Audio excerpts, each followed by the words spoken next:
Lagi ka sigurong pinapatuwad ni Romel, no? Nagkakasakitan ng katawan eh. Biniringki dito, biringki doon. Walang lubay. Hanggat may araw, may gabi. Bira dito, bira doon. Oh my goodness. Anong nangyari? What happened? Tulog ako doon, pag-isip ko Oh. ganyan ay.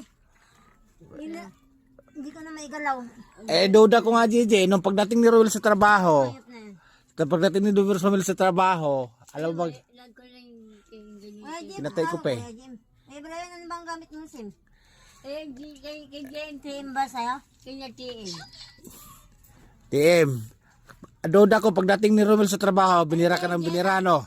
Alam, TM ayaw kuwan. JJ, magsisilaw si Ngoso at saka si Boss John, si Kalbo. Nag-register ba kasi? Nag-Jelson na. Marunong ka ba? Hindi. Ikaw nag-Jelson, Jerin kanya. Si ano yan, yung tindahan na.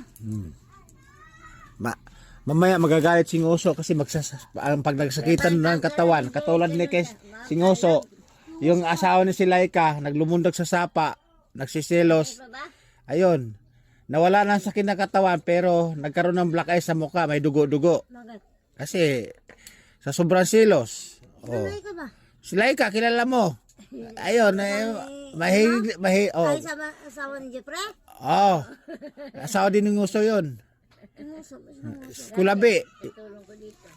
Oo. Ang alam kasi niya, pag nagsakitan na ng katawan, nagkabiringkihan. Kaya hindi na nagkagalawan yung mga ugat, masirkulit ng dugo.